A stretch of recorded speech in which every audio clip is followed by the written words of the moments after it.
नमस्कार, मनी गुरु में आप सभी का स्वागत है। मैं हूं स्वाति रायना और ये है हमारे शो की बजट 2021 खास पेशकश ग्रोथ की वैक्सीन। हम लगातार मनी गुरु में अलग अलग शोज के जरिए बजट 2021 की जो खासियत है या जो उम्मीदें इस बार बजट से लगाई जा रही है उसको अपने अलग अलग शो के जरिए तमाम दर्शकों के सामने ला रहे हैं। आज खास तौर पर हमारा फोकस रहने वाला है आपके निवेश को लेकर। निवेश को आकर्षक बनाने के लिए क्या कुछ प्रयास सरकार की तरफ से या क्या कुछ ऐलान सरकार की तरफ से बजट में किए जाने चाहिए, इस पर आज हम खास बातचीत करने वाले हैं। और कुछ और इकोनॉमी से जुड़ी हुई बातें, साथ ही टैक्स से जुड़ी हुई जो तमाम रियायतें मिलनी चाहिए उस पर भी आज हम अपनी इस खास पेशकश में चर्चा करेंगे। सबसे पहले क्या शो में खास हम आज चर्चा करने वाले हैं उसकी सुर्खियों पर एक नजर डाल लेते हैं। आज शो में हम खास तरह से जानेंगे टैक्स के मोर्चे पर कहां राहत की है उम्मीद, एलटीसीजी पर क्या मिलेगी राहत, पीएलआई स्कीम बढ़ेगा दायरा तो क्या होगा फायदा, साथ ही हम जानेंगे बजट महिलाओं के लिए कैसे हो खास।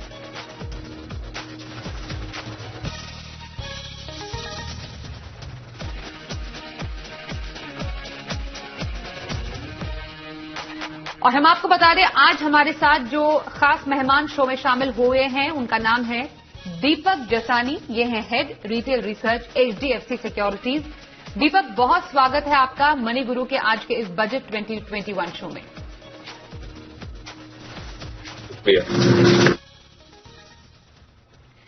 तो दीपक से हम शो की शुरुआत करते हैं। दीपक, इस बार का बजट आपको लगता है कुछ मायनों में खास होने वाला है, इस बात को देखते हुए कि साल 2020 हम सबके लिए कुछ खास नहीं रहा है, तो 2021 के इस बजट से क्या है उम्मीदें?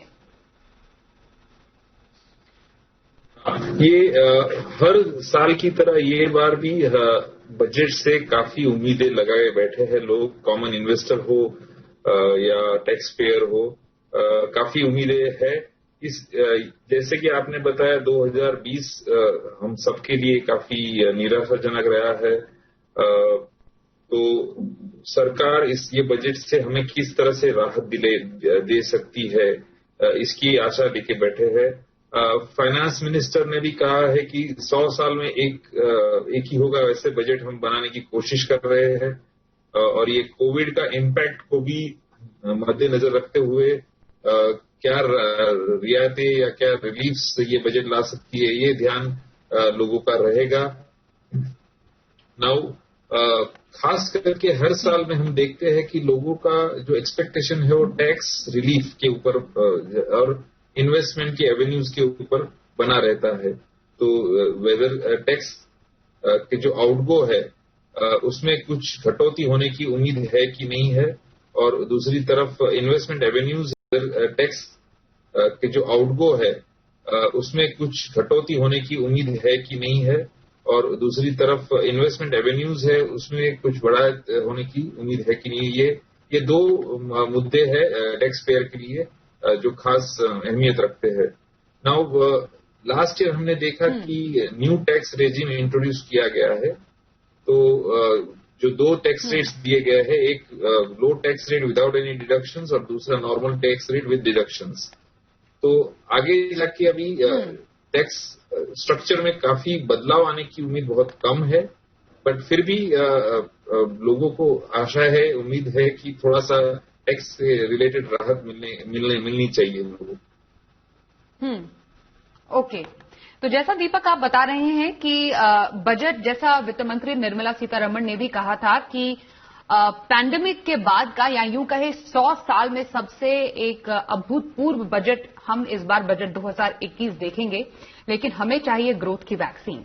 और पर्सनल टैक्स के मोर्चे पर हालांकि हमारे जो एक्सपर्ट है उनकी राय ये है कि हो सकता है क्योंकि पिछली बार एक एक्स्ट्रा रिजीम लाए गए थे तो इंट्रोड्यूस शायद कुछ और पर्सनल टैक्स में रियायत वो नहीं एक्सपेक्ट करते हैं, लेकिन और क्या कुछ खास हो सकता है। हमारे साथ एक और खास मेहमान है, परिचय करा दे।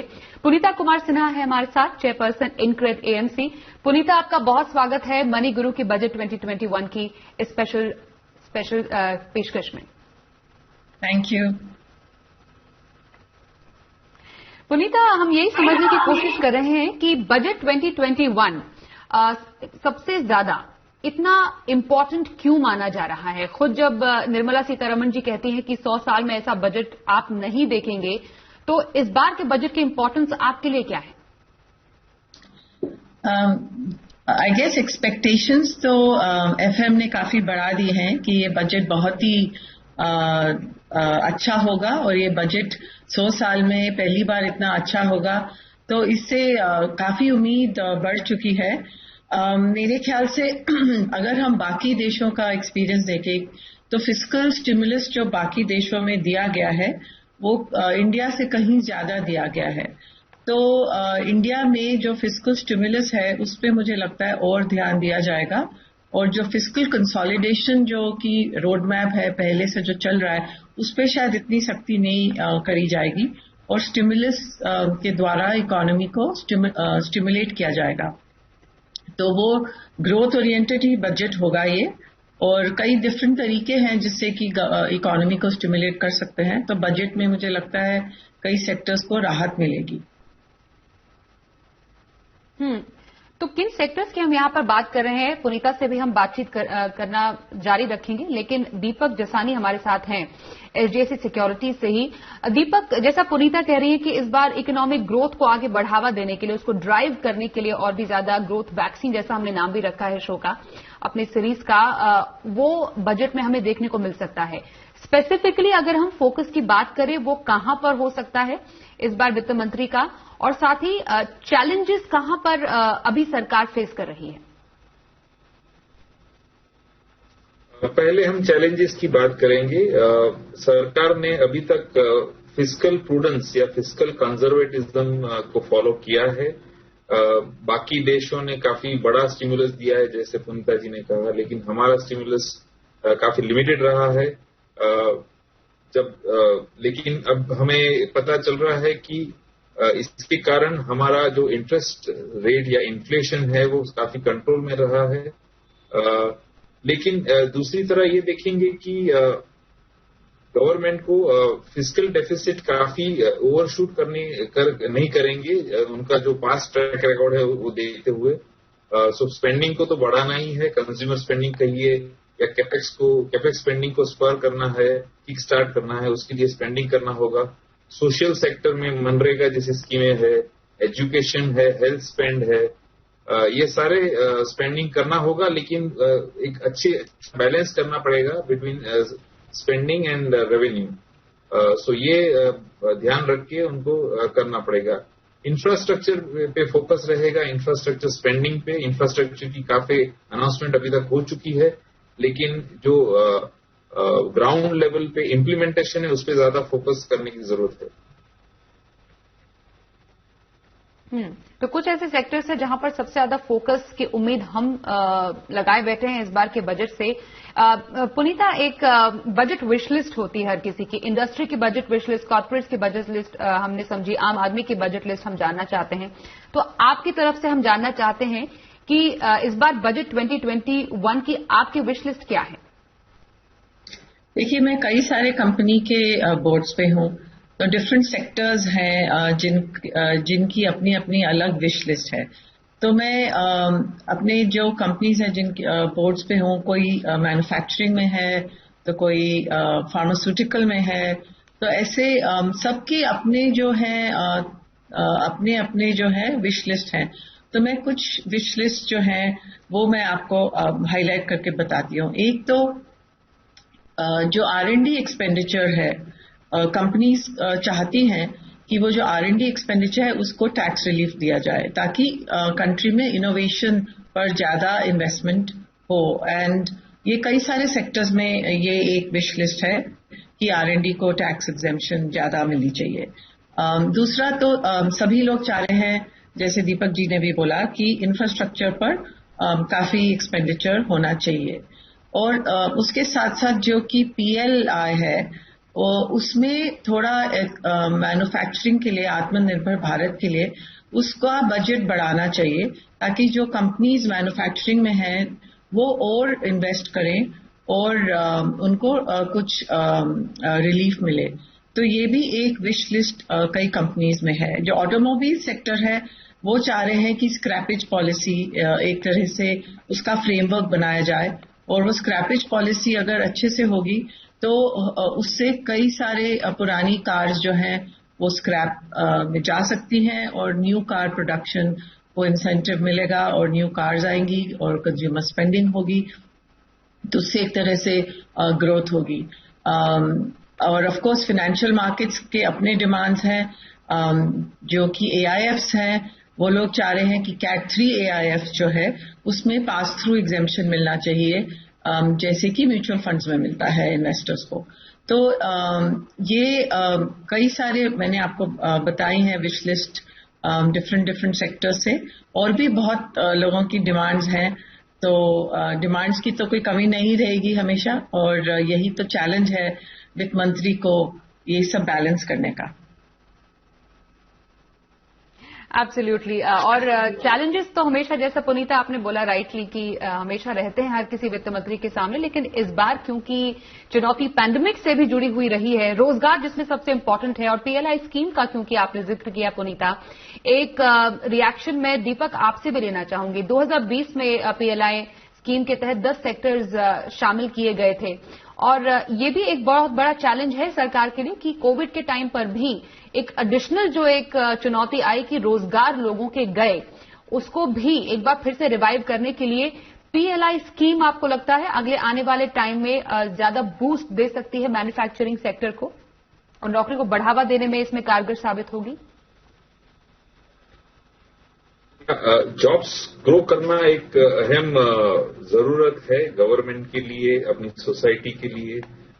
तो PLI स्कीम जो इंट्रोड्यूस हुई है बहुत अच्छी स्कीम है, अगर ठीक से इम्प्लीमेंट हो तो मैन्युफैक्चरिंग को बढ़ावा मिलेगा, इंपोर्ट्स कम हो सकते हैं, इंपोर्ट डिपेंडेंसी कम होगी, हमारे लोकल एंटरप्रेन्योर्स को मोटिवेशन और बढ़ावा मिल सकता है इस मैन्युफैक्चरिंग में। लेकिन फिर भी एक लिमिट है जब तक जहां जॉब क्रिएशन की the larger sector corporate sector में बड़ा जो एम्प्लॉयमेंट होता है वो MSME में होता है और सर्विस सेक्टर में होता है। तो वहां ये दो सेक्टर में भी जॉब्स को बढ़ावा देने के लिए स्कीम्स, नई स्कीमें है इंट्रोड्यूस की जानी चाहिए, या पुरानी स्कीम्स जो है उसको ठीक से इम्प्लीमेंट होना चाहिए। तो बेसिकली एक फोकस ड्रिवन बजट इस बार हम एक्सपेक्ट कर रहे हैं, अलग अलग स्कीम्स के जरिए किस तरीके से इकोनॉमी को ग्रोथ की वैक्सीन दी जाए। एक छोटे से ब्रेक के लिए यहां पर रुकेंगे, और ब्रेक के बाद हमें चर्चा जारी रखेंगे कि निवेश को आकर्षक और बनाने के लिए सरकार को इस बजट में और क्या कदम उठाने चाहिए। हमारे साथ हमारे खास मेहमान बने रहेंगे, देखते रहिए मनी गुरु।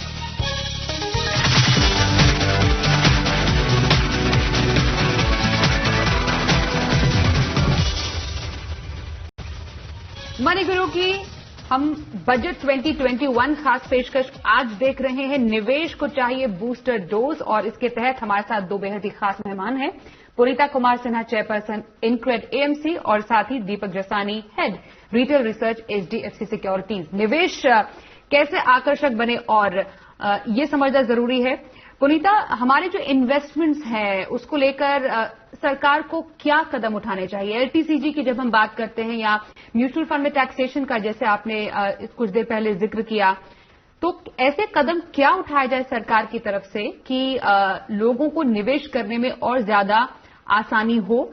और ये भी क्योंकि हमने देखा है कि इतनी ज्यादा जो ब्याज दरें वो कम हुई हैं, लोगों को अपने निवेश पर अच्छा रिटर्न नहीं मिल रहा है, तो इस लो इंटरेस्ट रिजीम में निवेश और आसान कैसे बनाया जा सकता है?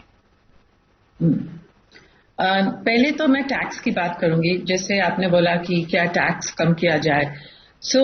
मैं इतने साल US में इन्वेस्ट करी हूँ और US में रही हूँ ग्लोबल मार्केट्स में, तो वहां पर जो लॉन्ग टर्म कैपिटल गेन्स है वहां तो बात चल रही है कि वो शायद बढ़ाया जाए, और यहाँ पर आप लोग अभी भी सब लोग चाह रहे हैं कि कम किया जाए। तो हर एक आई गेस जो इन्वेस्टर है वो तो यही चाहेंगे कि कम किया जाए, पर अगर हम देखें हम लोग की जो स्थिति है देश में, जहां पर इतने सारे स्टिमुलस की जरूरत है और टैक्स कलेक्शन के जो एवेन्यूज हैं वो बहुत कम है, टैक्स जो जीडीपी हमारा बहुत लो है, तो मेरे ख्याल से ये कि हम एक्सपेक्ट करें कि लॉन्ग टर्म कैपिटल गेन्स को फिर से काटा जाए, हो भी सकता है कट जाए, पर एक मेरे विश लिस्ट में ये नहीं है, क्योंकि मुझे लगता है कि मार्केट्स जो हैं इन्वेस्टर्स को अच्छे रिटर्न्स दिए हैं। बाकी जगह देशों में फिस्कल स्टिमुलस ज्यादा रहा है, पर उसके लिए टैक्सेस भी बढ़ाए जाएंगे डिफरेंट जगह। तो यहाँ पर अगर नहीं बढ़ाए वही अच्छी बात है, काटना तो दूर की बात है। और आपका दूसरा प्रश्न था बढ़ाने, बिल्कुल प्लीज कंटिन्यू कीजिए पुनीता। तो आपका दूसरा प्रश्न था कि कैसे और हम ईज करें इन्वेस्टर्स को निवेश करने के लिए। तो ऑफ कोर्स इंटरेस्ट रेट्स तो थोड़े कम हुए हैं, तो जब इंटरेस्ट रेट्स कम होते हैं तो लोग जनरली फिक्स्ड डिपॉजिट से लेके अपना पैसा इक्विटीज में डालते हैं, या फिर और रियल एस्टेट खरीदते हैं, या गोल्ड खरीदते हैं, तो और तरह के एसेट्स खरीदते हैं। अभी जहां पर ज्यादा डिप्रेशन रहा है वो है रियल एस्टेट सेक्टर, तो वहां पर मुझे लग रहा है थोड़ा पिकअप हो रहा है। तो जो मनी एक्विटी मार्केट्स में से निकाली गई है, हो सकता है वो रियल एस्टेट सेक्टर में जाए।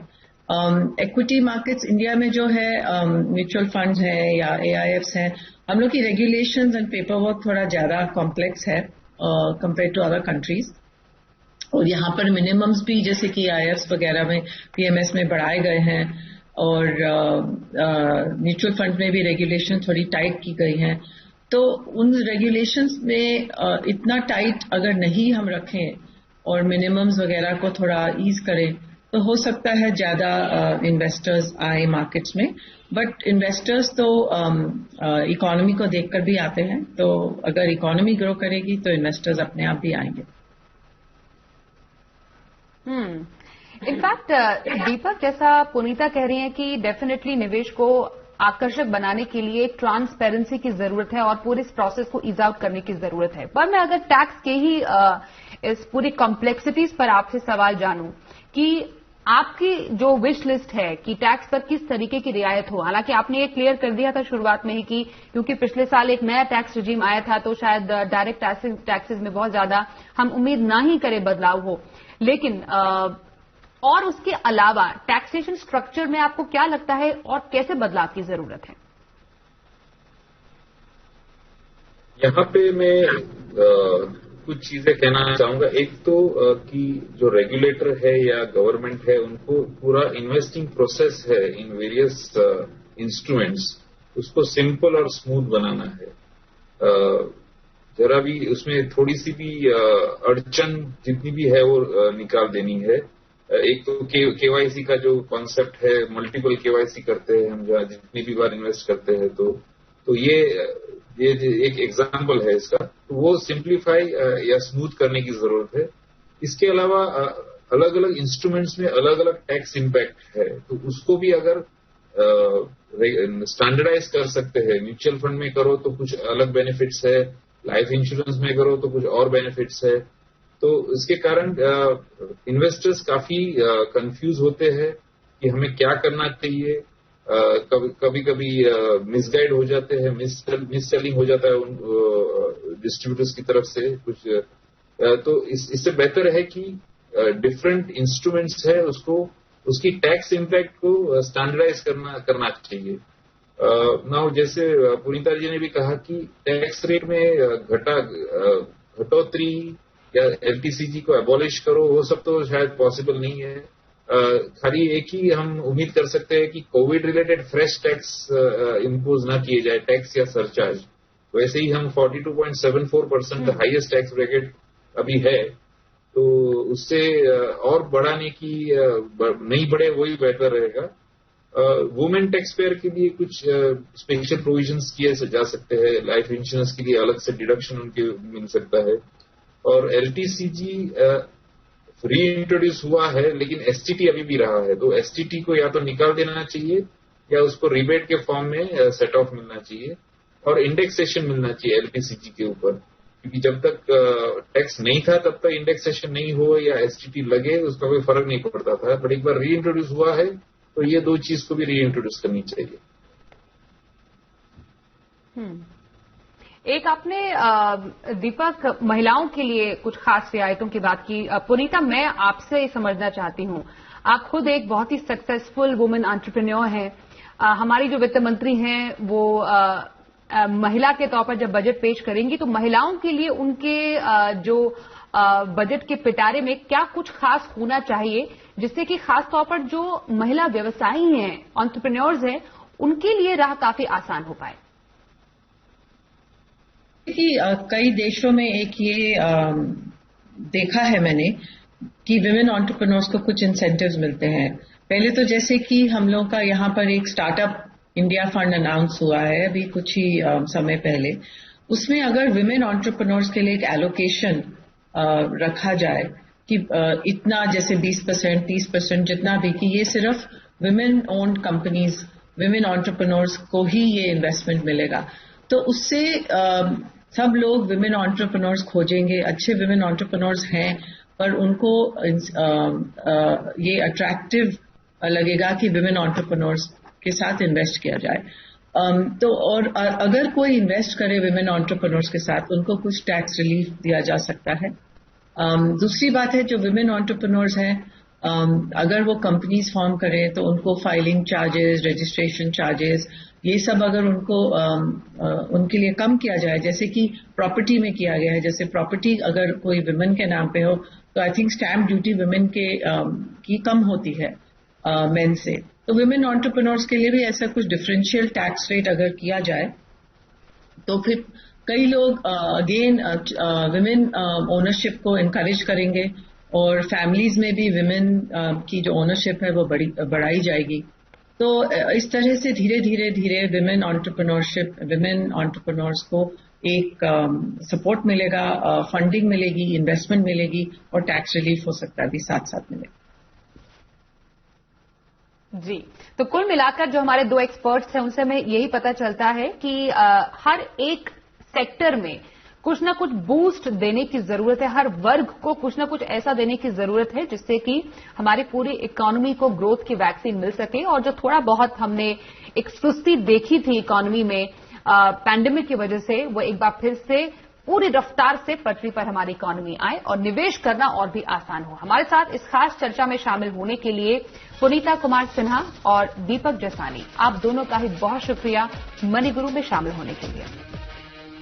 तो इसी के साथ आज के इस शो में बस इतना ही। वक्त एक ब्रेक का हो गया है, पर खबरों का सिलसिला जारी रहेगा। देखते रहिए 3